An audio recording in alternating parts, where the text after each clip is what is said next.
Call the spaceships to Davenport, prepare for Age of Anarchy, and interface with a couch in space. Space Couch back. Once again, massively excited for today's episode. Returning champions, Ligerhawk Records' own heroes. Speaking of Ligerhawk, let's get into advertising with Ligerhawk Records. You want to check out, let's see what we got here today. Questoris 2 from Bitman. It's incredible. Then you want to check out Friends of P as covered by 8-Bit Panda Strike. Once Upon a Time from Tommy Tantrum. It's fantastic. Then Spew's got a new one out, Regurgitated Demos. Check that out. I remixed Cessation from Meat Cramp. Then I put out a track with Libertarian Goth, the internet's own Libertarian Goth. And Enter the Octagon for our label sampler. And of course, we are also still sponsored by Super 7, the coolest action figures in all the land. You know I love me some action figures. This just showed up. It's not Conan, it's Cull, the first of Robert Howard's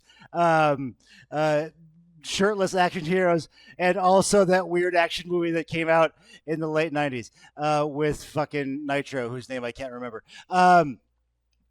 Kevin Sorbo. But speaking of all things magical, all the way from Pennsylvania, please welcome Ligerhawk Records' own SPEW. What's up, guys? Yes. What's up, guys? What's welcome up, back to space. Okay, so we gotta get into this because a lot has changed since your last appearance here in the outer reaches of the cosmos. So we've got a new lineup. Like, I mean, the same people, but in like you've like Voltron reassembled into different spaces. So I'm wondering how you feel like this recombobulated vocal duties alter the sound, or if anything, or at least the group dynamics. Obviously, the vocal delivery is going to sound different, but do you feel that has like larger effects on the SPEW mystique? So instead of it just being a single singer now, Kevin takes over on some songs. I do some songs, which opens up more of a broad aspect of me being able to play more complicated bass lines. Oh, okay, cool. When he's singing, and then more simplified when I'm singing, because it's hard as fuck to do both. But yeah, it's definitely changed for, I'd say, the better. We've progressed a lot faster because there's less hands in the pot. Like, you know, let's do this, and try to all manage it together. We're all on the same page. Cool. Yeah. Well, Regurgitated Demos is sick. I love it.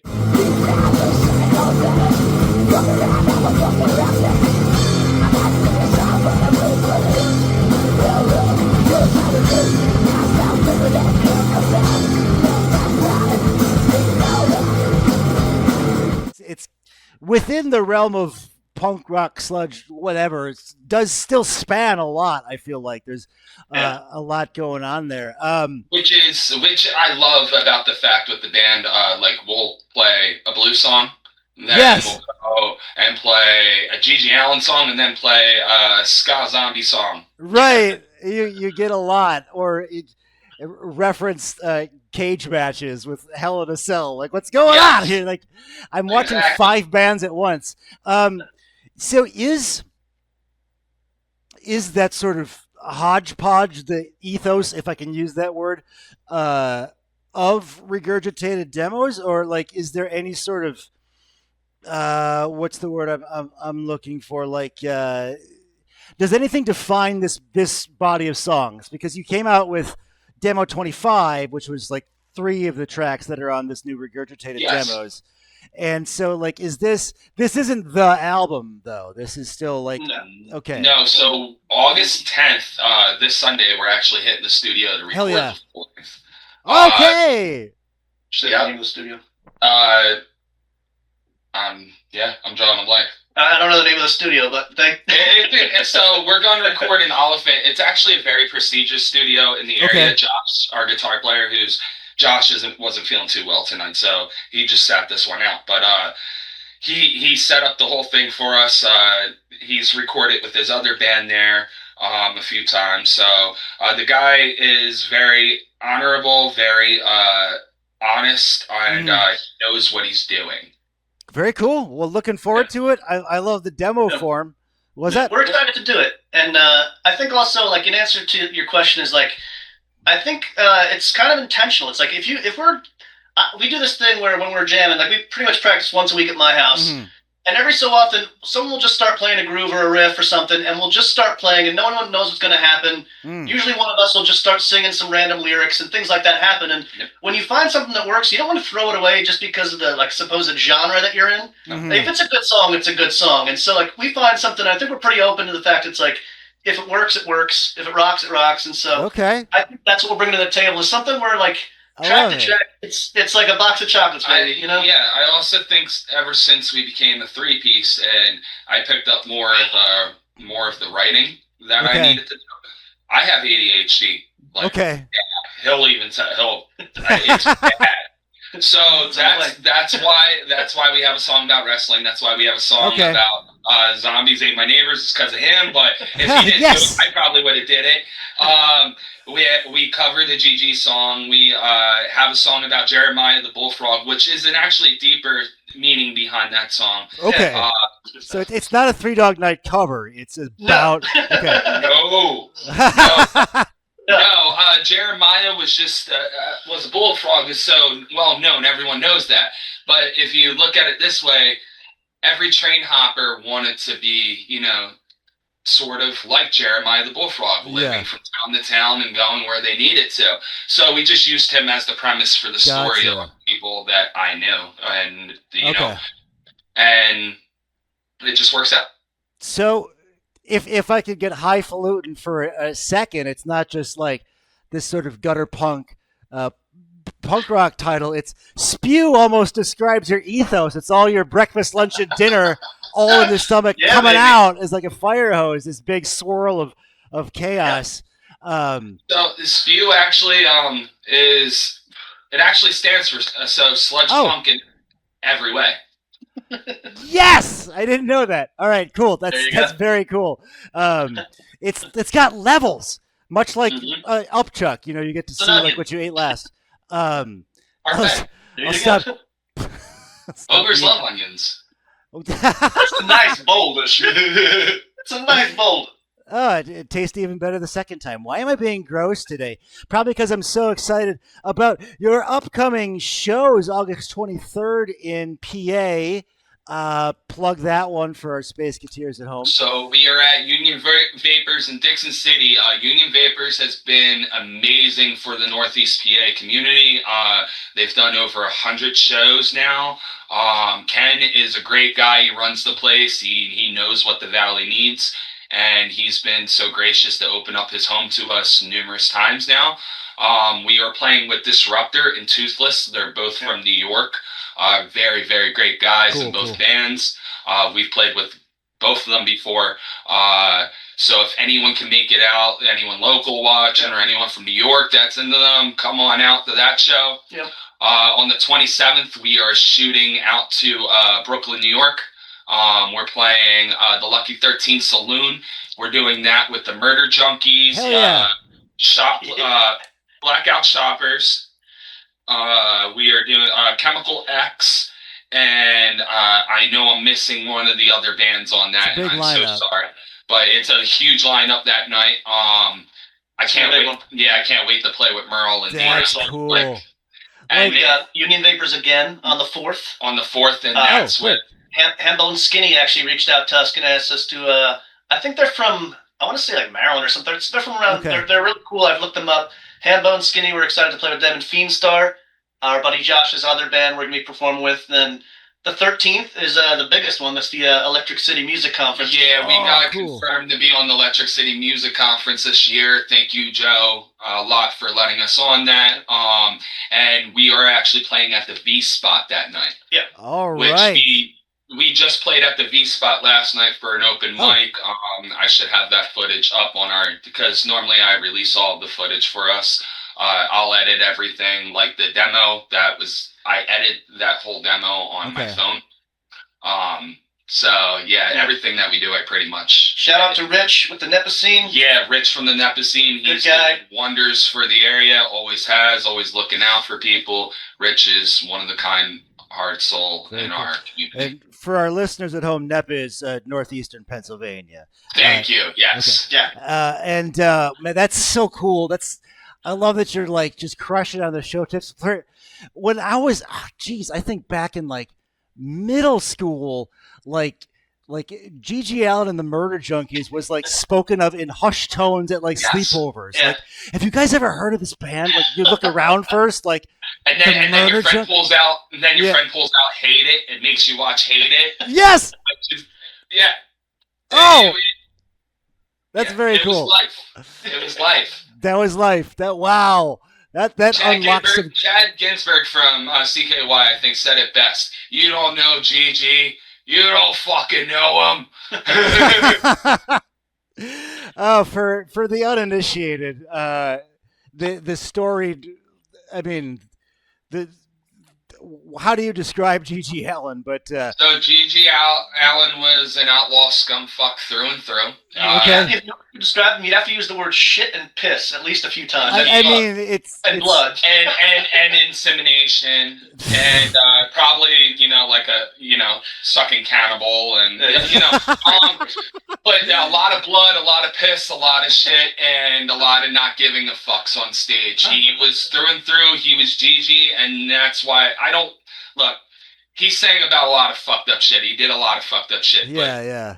You kind of gotta, admire somebody for being who they are. And his band, just for you at home, was the Murder Junkies, with whom we're or the Jabbers. Or the Jabbers. But not to be limited to that, you're going all over the place. I was curious if you had any road tips for our audience. Like I've pretty much banned Taco Bell for if I'm going on tour from anybody. But I was wondering if you had any road tips that you could impart onto our audience. Have friends who own vans and who are nice. Very cool. I would say don't be a drummer. have friends that you feel like, okay, before you go on tour, at least spend a week with these people. Spend a week with these people. That is genius. If you can't spend a week with these people, you cannot go on tour with these people. Oh, sure, you can play in a local band and everything because you're only going to see each other once a week. But if you're going to Baltimore with the person, or you're going to Jersey, New York, or that you're going to be in the car for hours with this person, gotta make sure you like them. If you can't stand smelling each other's farts a little bit, you're not going to make it. You know what I mean? You gotta that put is up with a so little bit. true.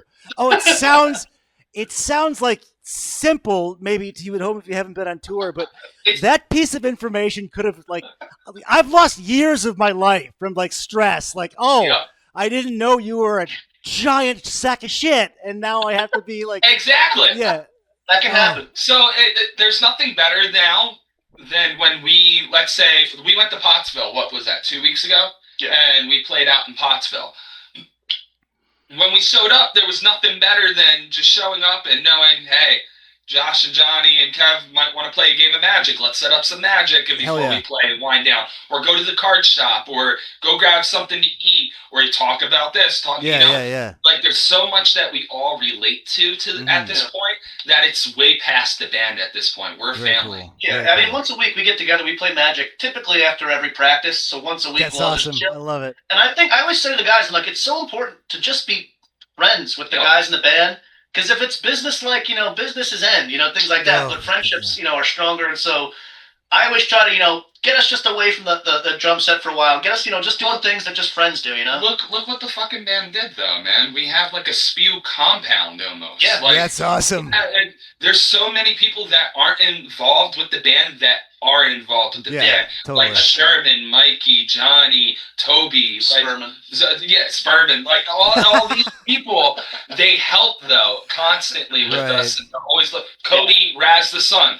Raz the Son hooks us up with shows all the time at his house when he can, and always promoting us. George Rittenhouse from Curry.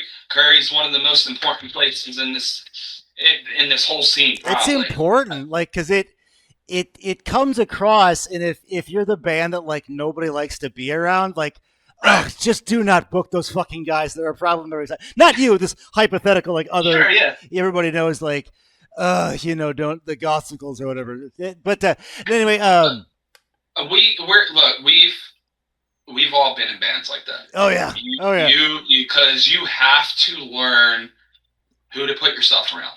Yeah. Because it might not be your fault why your band's doing like shit. Your band could sound amazing, but if your singer's a dickhead, or if your guitarist has certain views, or this, that, and violent alcoholic. Things happen. Just random example. I'm not. Yeah, not sure. anybody specifically, so super specifically. But anyway, there is not to get dark, but I just was really the quiet genius of spend a week with people before you go on tour is very smart. Speaking of very smart, you must now navigate the treacherous cloud of radiation in, radiation round. Even though there's no wrong answers, you can't go wrong. Nice. Okay, so we went punk rock last time, so I'm gonna go sludge this time. I Hate God, Crowbar, Acid Bath of the Melvins. Well, I hate you. What's that? I said, well, I hate you, because all those they're all amazing. You can say everybody. There's no wrong answer. So I just saw Acid Bath on the 26th. Okay, cool.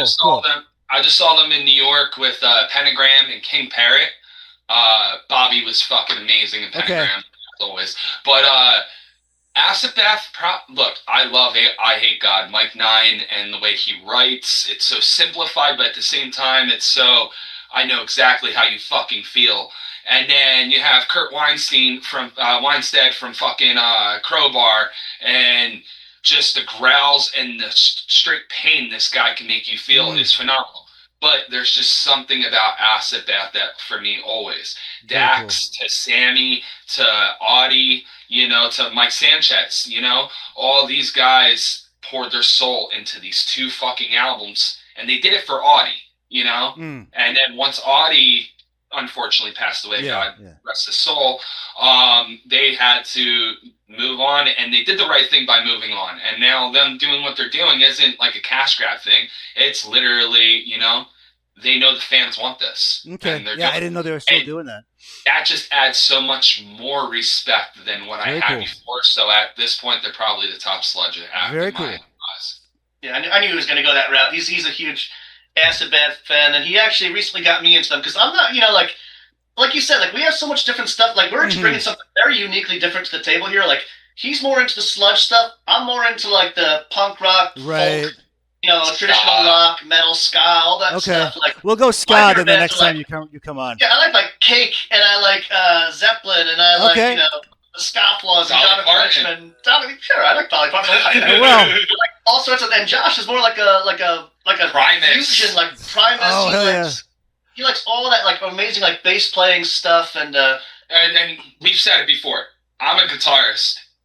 Josh is a bass player. I'm a guitarist. He's a guitarist, but he plays drums so no one in this band plays what they should be playing. I love it.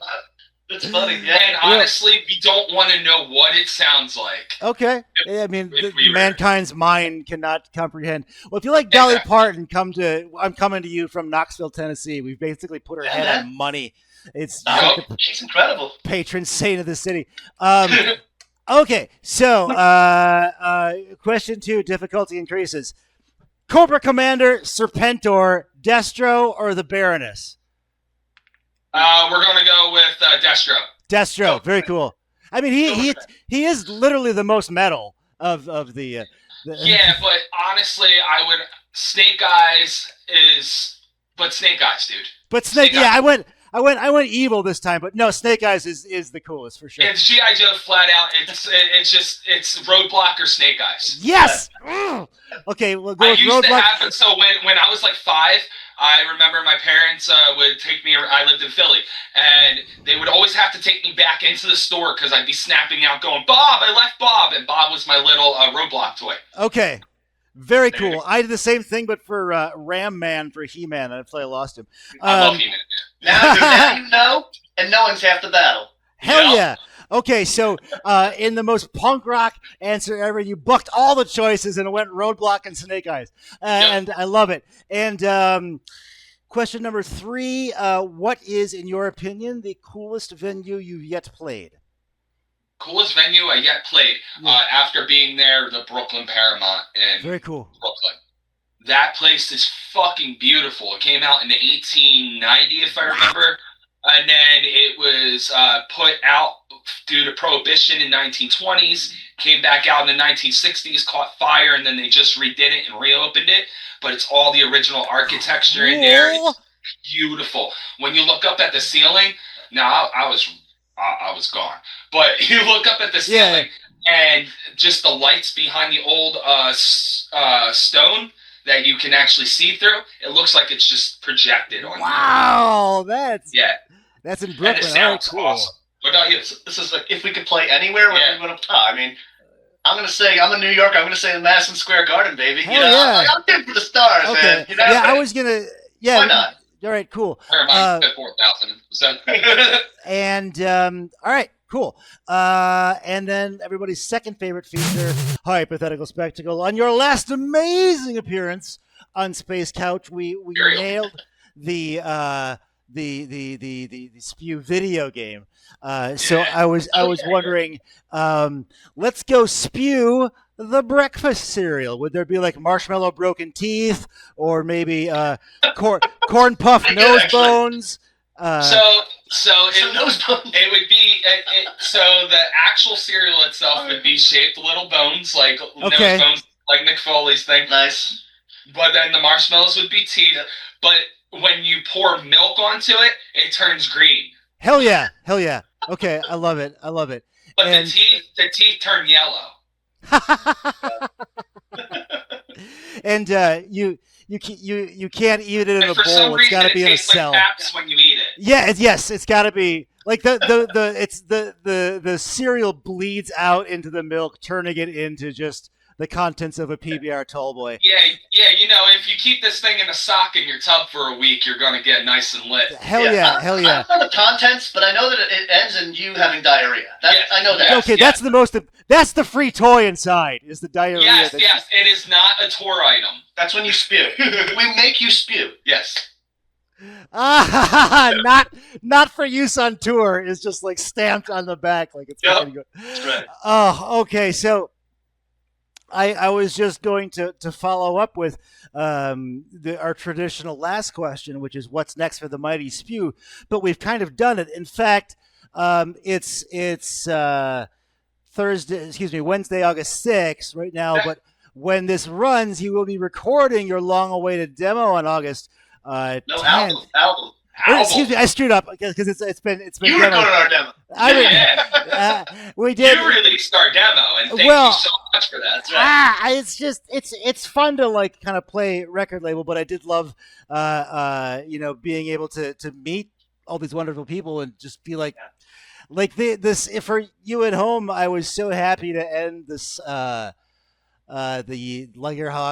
Into the Octagon 4 with Tired, just because it's got this riff of what's the word I'm looking for? Not giving up, but just exhaustion. Like it's just like you're it's more of a Tired's a song like so basically you're just tired of waking up every day and feeling like shit. And fuck it, I'm just not going to feel that way anymore. Because if I feel that way, I might as well die tomorrow. For sure. And then it's like made this great little like off ramp for the compilation. So thank you for that. And then we have, if you are in Brooklyn, you've got some homework. And if you're in the NEPA area, you've got a ton of homework. Because the 23rd, the 27th, September 4th. I don't know. September 13th. 13th. Yep. I screwed that up. 4th. No, you got it. 4th, okay, cool. 13th, we're at the Electric City Music Conference at the V Spot. Cool. What's the music conference? So the Electric City Music Conference has been going on for 12 years in our area. They take bands from all over Northeast PA, all over. Basically, now it's all over the United States. but they bring these bands in, and they're considered some of the best for the last year and everything, and they try to spread the word. They've been great. For our area, just period. They every year, for sure, you're going to have a music conference, you're going to have concerts, you're going to have bands that you can listen to, and just for them to even say yes to us, they said yes to us over hundreds of other bands. So, like I said, Joe Caviston, thank you so much for that. Like, we're very grateful. All right. Very cool. So you don't even want to know what this guy did to get that. I've been there. Things you don't want to know. I have no idea. So what did we learn today? Like a musical Swiss Army knife, they can change places, which allows for greater range and changed up abilities. Recording a brand new album, not demo. I'm so silly. Very soon. Shows coming out there. Ears. Check that out. So when are we going to get a show with the Gothsicles? Let's see. I hope it doesn't get canceled, but I'll come back to or Gasoline and Vertebrae. Hell yeah, I'll come back to the NEPA area. If we also learned that when I come back, if I do so on tour, I will do that with people who I know I can spend a week in the car with. I Hate God, Crowbar, Acid Bath, and the Melvins all sort of had a four-way tie with maybe Acid Bath on a technicality. Destro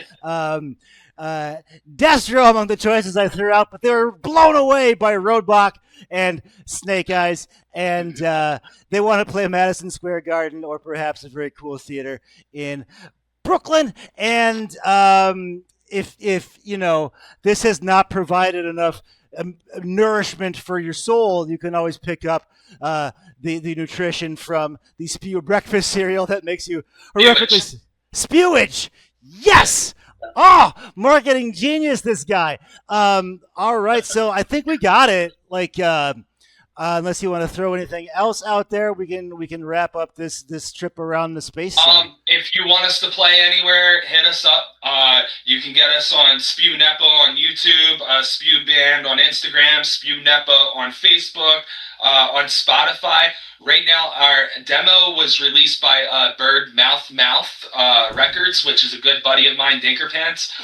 He runs this label. His mom was so gracious to give him a Spotify account, so he helped us out to release this for free on Spotify, because Spotify, fucking likes to jerk you around a lot and get your shit on there. So, Dinker, thank you so fucking much for releasing us on there, and we love all you guys. Please have us play your bathroom so I can drink out your boat. And you can find us on SPEW NEPA on Facebook, SPEW Band on Instagram, SPEW NEPA on YouTube or Spotify, and you can find me at kevin.feet on onlyfans.com. Right here, baby.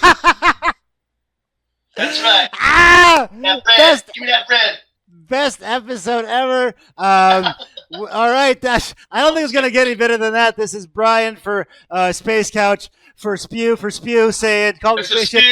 Fuck you. Call the spaceship to Davenport. Prepare for navigate interface with the couch in space. Space Couch out. Oh, Jay. I just let us talk over the end credits here, but I may have to cut it short so I can get to that OnlyFans that much faster. Now that I know that exists, I have a mission.